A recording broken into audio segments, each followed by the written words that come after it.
आप स्नान के बाद जो बहुत सारी प्रॉब्लम्स हैं,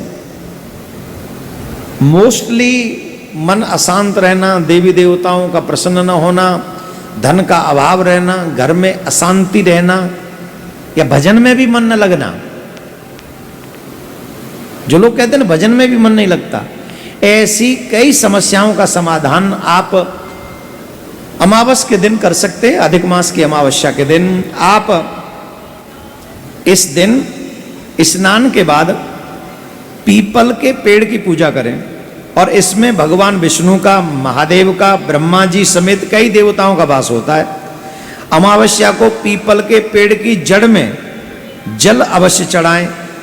शाम के समय पेड़ के नीचे दीपक जलाएं घी का, इनकी कृपा प्राप्त करने के लिए, क्योंकि ब्रह्मा जी भी वही हैं रचयिता, विष्णु जी भी पीपल के पेड़ में, वृक्ष में निवास करते हैं, सृष्टि के पालक करता, और भूत बावन भोलेनाथ भी वहां निवास करते हैं, संहार करता। पृथ्वी के तीनों ही महत्वपूर्ण देवता ब्रह्मांड के, वो पीपल में निवास करते हैं।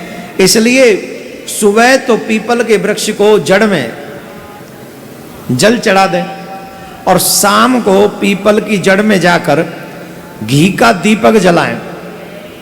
इससे आपको उन तीनों देवताओं की कृपा प्राप्त होगी, और इससे जो आपके पितृ अप्रसन्न हैं, आपके बुरे कर्मों के कारण, क्योंकि जब मनुष्य बुरे कर्म करता है तो इससे पितृ अप्रसन्न हो जाते हैं।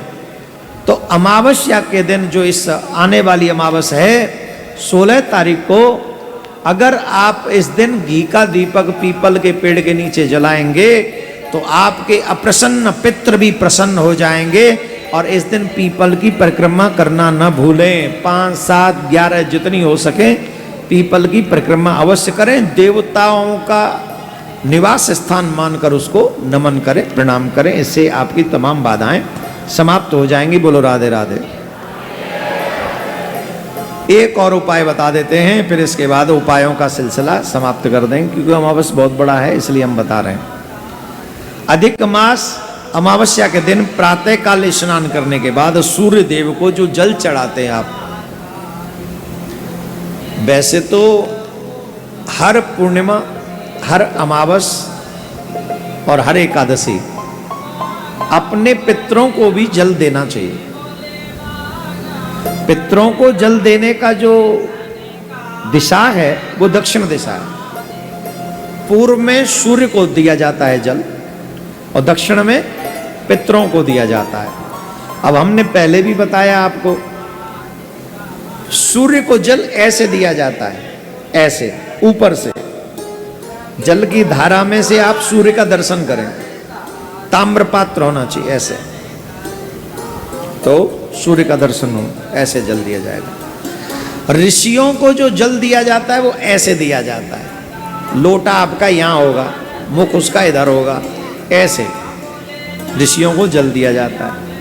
और पितरों को जो जल दिया जाता है वो ऐसे दिया जाता है, अंगूठे के और इस उंगली के बीच में से। ये तीसरा है, ध्यान रखना। अंगूठे के और इस उंगली के बीच में से लोटा बीच में आएगा, और जल ऐसे उनके बीच में से जाएगा दक्षिण दिशा की तरफ मुंह करके।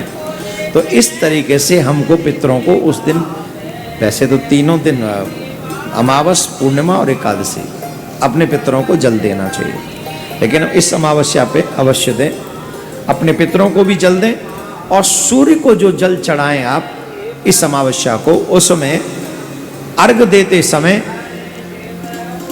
लाल पुष्प डाल लें, या फिर लाल चंदन या लाल रोली डाल लें। गुड़ अवश्य डाल लें, मीठा अवश्य डाल लें, और मीठे जल से उस दिन आप सूर्य को अर्घ दें। और सूर्य देव का कोई भी मंत्र आपको आता हो, उस मंत्र का आप उच्चारण कर सकते हैं।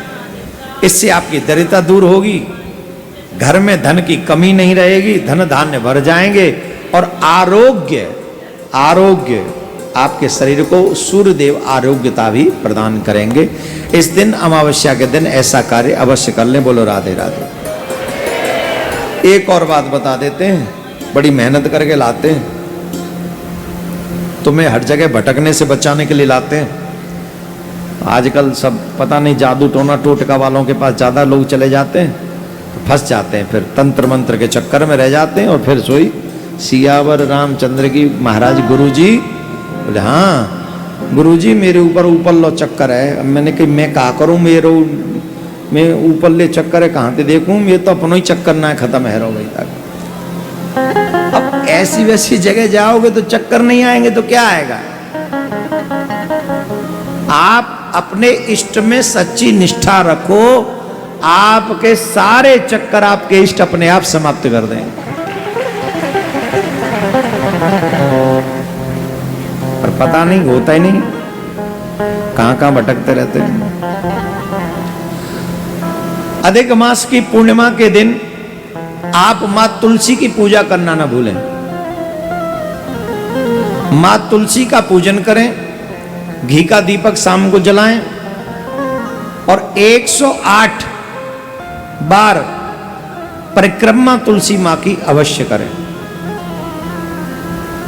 जो भी मनोकामना आपकी पूर्णमासी के दिन होगी, ऐसा कार्य करने से हो सके तो 5 दीपक 11 दीपक, क्योंकि पूर्णमासी है उस दिन, अमावस है और अधिक मास पूर्ण होगा, तो 11 5 जो ज्यादा से ज्यादा दीपक अपने मंदिर में भी जलाएं। जो भी आपके घर में सात्विक वृक्ष हैं, जैसे बिल्व है और आंवले का है, तुलसी का है, केले का है, इन सभी वृक्षों के नीचे दीपदान उस दिन घी के दीप बनाकर अवश्य करें।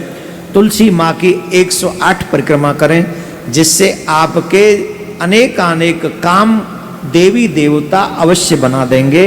इधर उधर भटकने की जरूरत नहीं है। उस दिन बड़े पैमाने पे प्रिया कांजू के मंदिर में भी दीपदान होगा।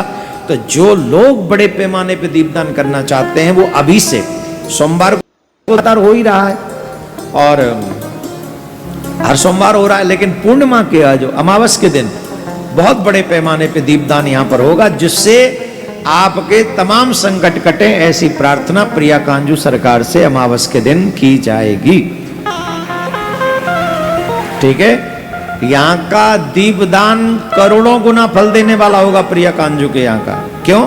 एक तो वृंदावन, फिर भी 1.25 करोड़ पार्थिव शिवलिंग बनने वाला स्थान, 4 भागवतें जहाँ, 2 भागवत 2 शिव पुराण जहाँ हुए हों, इतना बड़ा अनुष्ठान, दीर्घकालीन सत्र चलाओ, संपूर्णता दिवस हो, तो अमावस के दिन जो यज्ञ होगा यहाँ पर दीपदान का, वो अद्भुत होगा और इसका फल भी आपको कई गुना ज्यादा देने वाला होगा। तो आप लोग उसमें ज्यादा से ज्यादा बड़ी संख्या में यहाँ पर दीपदान करा सकते हैं।